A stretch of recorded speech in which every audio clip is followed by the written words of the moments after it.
لقد من اللہ علی المؤمنین اذ بعث فیہم رسولا من انفسہم وأحسن منك لم تر قط عيني وأجمل منك لم تلد النساء خلقت مبرأ من كل عيب كأنك قد خلقت كما تشاء. آپ سے زیادہ حسین میری آنکھوں نے کبھی کوئی دیکھا ہی نہیں، اور آپ سا حسین و جمیل کسی عورت نے جنم ہی نہیں دیا. آپ ہر عیب سے پاک پیدا کیے گئے، گویا کہ آپ کو ایسا بنایا گیا جیسا کہ آپ خود چاہتے تھے. نحمده ونصلي على رسوله الكريم، اما بعد فاعوذ بالله من الشيطان الرجيم، بسم الله الرحمن الرحيم. رب اشرح لي صدري ويسر لي امري واحلل عقدة من لساني يفقهوا قولي. اللہ تعالیٰ کا لاکھ لاکھ شکر ہے کہ اس نے ہمیں مسلمان بنایا ہے اور محمد الرسول اللہ صلی اللہ علیہ وسلم کو ہماری ہدایت کے لیے قرآن و سنت دے کر بھیجا. اب یہ ہم پر فرض عائد ہوتا ہے کہ ہم جہاں قرآن و سنت کو جانیں وہاں صاحب قرآن کو بھی جانیں، صاحب سنت کو بھی جانیں، کیونکہ جب تک ہم آپ کو نہیں جانیں گے، آپ کو نہیں پہچانیں گے، اس وقت تک نہ ہمارا ایمان صحیح طور پر کامل ہو سکتا ہے، نہ آپ سے محبت ہماری صحیح اور درست بنیادوں پر ہو سکتی ہے، نہ ہی آپ کا صحیح اتباع ہو سکتا ہے، نہ آپ کی صحیح اطاعت ہو سکتی ہے. کیونکہ جب انسان کسی سے محبت کرتا ہے تو وہ اسی وقت ممکن ہوتا ہے جب وہ اس کو پہچانتا ہے، جب وہ اس کو جانتا ہے. اور جب محبت ہوتی ہے تو پھر اس کا اتباع یعنی اس کی پیروی، اس کے فٹ سٹیپس کو فالو کرنا بھی آسان ہو جاتا ہے، اور اس طرح اس کی بات ماننی بھی آسان ہوتی. ایک اجنبی شخص اگر آپ کو اپنی طرف بلاتا ہے یا کوئی بات کرنا چاہتا ہے تو آپ اس کی بات نہیں سننا چاہتے، لیکن جب آپ کسی کو جانتے ہیں اور جاننے کے بعد اتنا جانتے ہیں کہ آپ اس پر اعتماد کر سکیں تو اس کی بات سننا، سمجھنا، اس پر عمل کرنا آسان ہو جاتا ہے.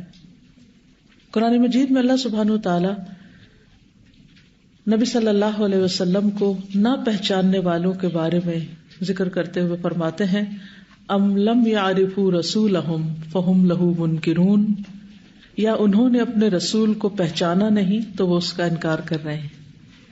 یعنی ان کفار کے انکار کی وجہ کیا تھی؟ آپ کی پہچان کا نہ ہونا، یعنی ان کی سچائی کو، ان کی امانت کو، ان کی عفت و پاک دامنی کو وہ نہیں پہچانتے کہ جس کے ساتھ محمد الرسول اللہ صلی اللہ علیہ وسلم پروان چڑھے. جو لوگ آپ کو اچھی طرح جانتے تھے وہ آپ پر ایمان لے آئے. جعفر بن ابی طالب نے حبشہ کے بادشاہ نجاشی کو کہا کہ اے بادشاہ، بے شک اللہ نے ہماری طرف ایک ایسا رسول مبعوث فرمایا ہے جس کا نسب، اس کی سچائی اور اس کی پاک دامنی کو ہم پہچانتے ہیں، یعنی ہم آپ کے بارے میں جانتے ہیں. تو آپ پر ایمان، آپ کی محبت اور آپ کے اتباع کے لیے، آپ کی اطاعت کے لیے ضروری ہے کہ ہم آپ کو پہچانیں اور اچھی طرح پہچانیں. اس کے لیے اس کتاب کا انتخاب کیا گیا ہے تعارف حبیب، جس میں رسول اللہ صلی اللہ علیہ وسلم کے نام، آپ کے نسب، آپ کی ازواج، آپ کے اہل بیت، آپ کے زیر استعمال مختلف چیزیں، آپ کی پسند و ناپسند، اور آپ کی خصوصیات، آپ کے معجزات اور آپ کے فضائل اور آپ سے متعلق بہت سی چیزوں کا اس میں اختصار کے ساتھ ذکر ہے. یہ تمام چیزیں تاریخ کی کتابوں میں موجود ہیں، لیکن وہ کتابیں اتنی بڑی ہیں کہ ایک عام شخص کا ان سب کو پڑھنا اور کوئک ریفرنس کے لیے ان کو استعمال کرنا بہت مشکل ہوتا ہے. اگر آپ یہ جاننا چاہیں کہ نبی صلی اللہ علیہ وسلم کی تلواروں کے نام کیا تھے تو آپ کو کئی کتابیں دیکھنی پڑیں گی، پھر جا کر آپ ان چیزوں کو اکٹھا کر پائیں گے.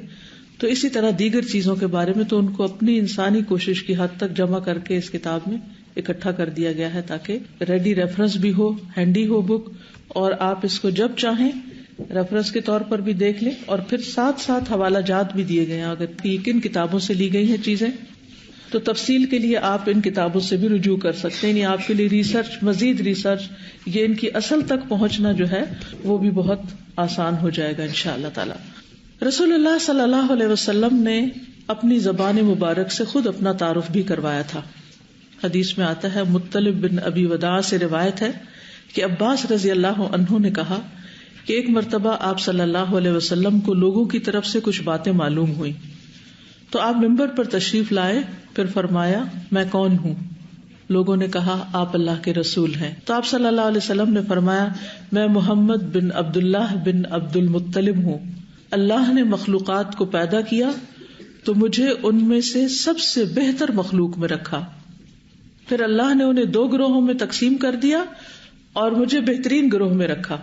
پھر اللہ نے قبائل کو پیدا کیا اور مجھے بہترین قبیلے میں رکھا. پھر اللہ نے گھر بنائے اور مجھے ان میں سے سب سے بہترین گھر میں رکھا. اس لیے میں رہائش کے اعتبار سے بھی تم سے بہتر ہوں، ذات کے اعتبار سے بھی تم سب سے بہتر ہوں. یعنی ہر اعتبار سے اللہ تعالیٰ نے مجھے چن لیا ہے. پھر یہ بھی بڑی دلچسپ بات ہے کہ تمام مخلوق آپ کو پہچانتی ہے. یعنی صرف ہم نہیں جو آپ پر ایمان لائے، بلکہ باقی ساری مخلوق سوائے ان کے جو نافرمان ہیں انسانوں اور جنوں میں سے. باقی جانور، حیوانات، دیگر مخلوقات بھی آپ کو اس حیثیت اور اس اعتبار سے پہچانتی ہے کہ آپ اللہ کے رسول ہیں صلی اللہ علیہ وسلم. اس سلسلے میں ایک بڑی دلچسپ روایت ہمیں ملتی ہے مسند احمد میں. ابو سعید خدری سے مروی ہے کہ ایک بھیڑیے نے ایک بکری پر حملہ کیا اور اس کو پکڑ لیا.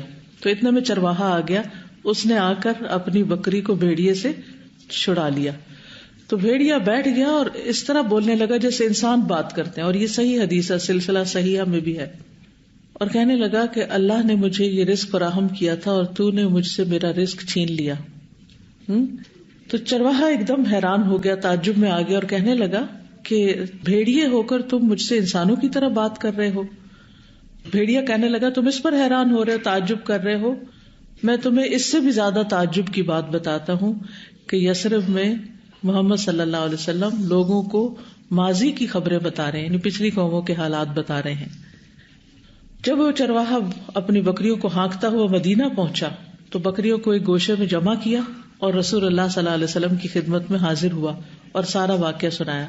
تو آپ صلی اللہ علیہ وسلم نے الصلاۃ جامعۃ پکارا، یعنی اس کی آواز دلوائی. جب نماز کے علاوہ کسی چیز کے لیے پکارنا ہوتا تھا، حتیٰ کہ جیسے صلاۃ الاستسقاء، تو اس وقت بھی الصلاۃ جامعہ کے الفاظ بولے جاتے.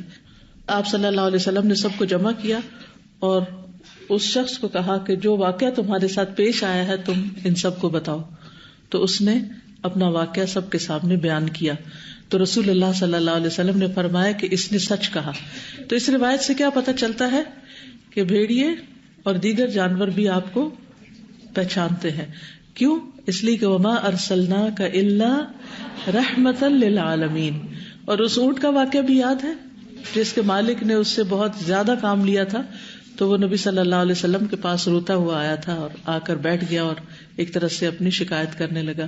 اسی طرح اس چڑیا کے بارے میں بھی پتا ہوگا آپ کو کہ جس کے بچے صحابہ نے اٹھا لیے تھے تو اس نے نبی صلی اللہ علیہ وسلم سے ایک طرح سے شکایت کی. وہ جو کھجور کا تنا تھا وہ رونے لگ گیا تھا کہ کس طرح اللہ کے رسول صلی اللہ علیہ وسلم مجھے چھوڑ کر ایک ممبر پر تشریف لے گئے ہیں. تو بہرحال اس طرح کے بے شمار واقعات آپ کو سیرت کی کتابوں میں ملیں گے. اس بات پر جب میں غور کرتی ہوں تو افسوس ہوتا ہے مجھے ان انسانوں پر جو آپ صلی اللہ علیہ وسلم کو نہیں پہچانتے. وہ ایک بہت بڑی خیر سے محروم ہے. اس لیے ہمیں خود بھی، ہمارے بچوں کو بھی، ہمارے عزیزوں اور پیاروں کو بھی رسول اللہ صلی اللہ علیہ وسلم کی خوب پہچان ہونی چاہیے. اور اس پہچان میں بعض اوقات ہم صرف مخصوص واقعات یا چیزوں کے بارے میں جاننے کی کوشش کرتے ہیں، لیکن آپ کی جو پرسنل بلانگنگس تھیں یا آپ کی گھریلو زندگی تھی یا آپ کی جو خاص باتیں تھی یا خصوصیات تھیں یا فضائل تھے، ان کے بارے میں ہم کم جانتے ہیں یا سرسری سی توجہ اس پر دیتے ہیں. جبکہ کسی سے اگر محبت ہو تو انسان اس کی ہر بات کو جاننے کی کوشش کرتا ہے. تو اگر ہمیں واقعی رسول اللہ صلی اللہ علیہ وسلم سے سچی محبت ہے تو پھر ان ساری چیزوں کے بارے میں کم از کم پتہ ضرور ہونا چاہیے. اگر وہ ہمارے حافظے میں نہیں بھی ہر وقت، لیکن ہمارے علم میں ضرور ہونی چاہیے کہ یہ سب چیزیں ہیں. اور ہم سب جانتے ہیں کہ دنیا میں اگر ہم آپ کو پہچانیں گے تو ہی ہم قبر میں سوالوں کا جواب دے سکیں گے. کیونکہ قبر کے 3 سوالوں میں سے ایک اہم سوال کیا ہے؟ من نبیو کا. اور اس وقت نبی صلی اللہ علیہ وسلم کہا جاتا ہے کہ ان کی شبیہ دکھائی جائے گی، یا بہرحال ان کے بارے میں جب پوچھا جائے گا تو جو لوگ آپ کو پہچانتے ہوں گے وہ فوراً جواب دیں گے کہ وہ محمد صلی اللہ علیہ وسلم اللہ کے رسول ہیں اور یہ محمد صلی اللہ علیہ وسلم ہیں.